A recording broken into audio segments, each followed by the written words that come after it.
Thank you very much for the opportunity to talk, and I think it's great to have the opportunity to talk about teaching and learning and changes in pedagogies and the way we connect with one another. And I think this event, this festival of open ideas, is a great way of showing that we are connecting with other peoples, other learners, as well as local communities out there. And I think that's very important. And much of my research is all about sort of promoting active student connectivities as a way to pursue, if you like, social learning. Now, if you check on the timeline, if you do a bit of a timeline analysis, you can see that there is a bit of a change happening in how we structure and design teaching and learning over time. So in the past, if you like, there has been a larger emphasis on more formal learning, teacher-led sort of education, driving sort of individualized certification and assessment and focusing on individual needs. Whereas nowadays, there is a larger emphasis on promoting sort of collective learning, collaborative learning, like we are here today as a shared community, exchanging ideas and having a greater say in what it is that we would like to learn and what it is that we would like to know. But that collective notion of learning comes with a greater emphasis on also being able to self-organize the learning and developing the social structures and the connectivities that are required to pursue that kind of way of collective learning. So we are pursuing, if you like, a more self-directed approach to learning, but not in our own, or not on our own, of course. It's driven by communities of interest, communities of practice, driven by the networks that we develop ourselves over time. Now, this transition in teaching and learning is not on its own. It sits in a larger backdrop, and a highly respected social scientist called Barry Wellman has coined a term which is called networked individualism. And I think that's a very intriguing term because it sort of has a bit of a contradiction in there, you know. It's all about individual pursuit. It's my own goals, it's my own ideas, my ambitions that I would like to achieve. But we can't do that, according to him, based on our own initiative. We need to have others out there. And the basis behind that is that the problems in today's society have become so complex that we need sort of interdisciplinary networks in order to solve the problems that we are looking at. So this notion of networked individualism, I think, is very great because it gives a lot of space for individual ideas and pursuit, but also the recognition that we are not alone out there and we need to connect to other learners in order to create new knowledge and solve the problems that other speakers before me has been sort of highlighting as well. We are confronted with some great challenges and we need to start building the communities in order to solve the problems. So with that new thinking about teaching and learning also comes a new design for learning. And it's increasingly going towards this notion of having open learning landscapes where different kinds of communities, different kinds of learners can connect and find and meet each other. Whether this is done on campus, I think a great example we have on our own campus is sort of the library. There's lots of informal activity going on, especially on the ground floor. I think the notion is not on books anymore. It's more about social connectivity, finding other people, relating to each other and express ideas and things like that. And in a space like this, it's all about promoting people's creativity, getting out there and start learning with each other. Well, it's not only on campus and in face-to-face environments, of course. There's lots of connectivity happening online. Even today, we have the Twitter stream going, and I think it's great to have that sort of outreach to connect with other people out there who may not even be able to be here, but they can follow the live stream and still feel connected and have a say in what's happening here as well. And that type of learning, that sort of self-driven, self-directed learning is something that we also have a tendency to call like learning in the wild. It's people just pursuing their own interests, connecting with other people, find like-minded people to start learning with and create new knowledge. And whether that's done through Twitter or Facebook or other types of social media, it doesn't really matter. It's just finding a way to connect and grow. And universities, of course, are also increasingly starting to put courses online to reach out to learners that may not be able to come to our campuses, but still feel the need to connect and, of course, the willingness to engage with the knowledge that universities are producing and sharing.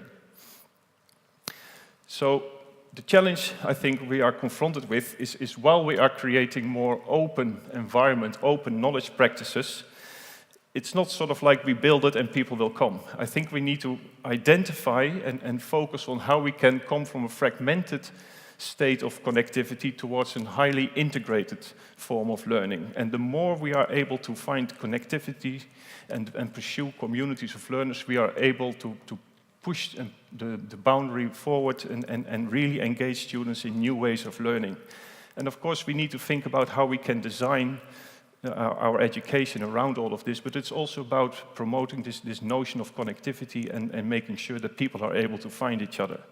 And there's a bit of the problem, and the research that I'm focusing on is really trying to understand how can we identify and how can we visualize these highly spontaneous sort of hidden networks that are out there. I mean, even here in the audience, there are so many people here, so many great ideas, but I don't really know what everybody is thinking. I don't know how they are engaged. So there's a bit of a lost opportunity there. You know, there may be great minds out here with wonderful ideas, but I have not an opportunity to reach out because I don't know who you are, basically. So in the research that I'm trying to promote is to find ways in which you can use social learning analytics to become more transparent about sort of the topics that we are engaged in. And the more we are engaging in online discussions, it is easier to try and analyze the ideas and the topics that people are sharing and how we are connected. So if you like, through our online engagement, we're leaving a bit of a digital footprint behind that shows us about who we are, what our identities are, but more importantly also what drives our interest and what sort of feeds into the conversation that we are having. Can I have the video on, if it's possible? Yeah. So basically what I've developed is a tool that can analyze online discussions automatically and detect key topics that people are talking about. And not only it's about key topics, but it's also about highlighting then the people that are part of that larger network that are actually talking about this particular topic at this moment in time, or you can do a bit of a timeline analysis and you can sort of see how particular topics emerge and fade in and fade out. But the key point to me is that like lots of social media systems are still driving this notion of you need to build your profile. But this profile gets outdated as your interest changes, but you never really update your profile, and this gives a bit of a disruptive sort of feeling. But if you do a real-time online analysis of the conversations as they are going on, you can provide a much more robust and reliable presentation of the topics that people are engaged with and find the actual networks that are relevant to you based on the key topics that we have identified based on the social network analysis out there. Can I change to the slides again? Thank you. So this is great, of course, in the online world, but what can we do on the more campus-based? How can we connect learners in an open space like here? You know, you've got students sort of in a fast space of people passing by, but still being out there on their own. How can we help students to connect? And I've seen other researchers tonight. I think great research needs an app. Now, would it not be great if we had an app that could help students to engage, finding other people that are having sort of similar interests, similar ideas? Now, if we can use the online identities that people have developed, we can start to send out alerts when other people with similar interests are sort of nearby. And you can use this app then to start sending messages sort of, hey, you know, I'm interested in this topic too. Let's set up a meeting and let's find each other and have this real collaborative sort of conversation and push the boundaries of our knowledge.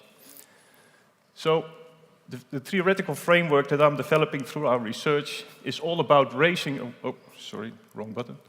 Okay. Okay.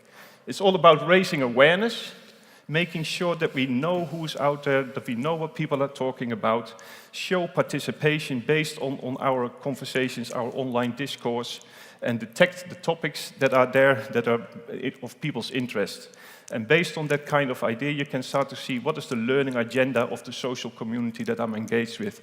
But use this awareness to then build more robust, more solid networks to really start deepening our knowledge, start building on our knowledge, and create this notion of going from awareness to engagement, as well as going from just sharing information towards really creating new knowledges and create value together. Thank you.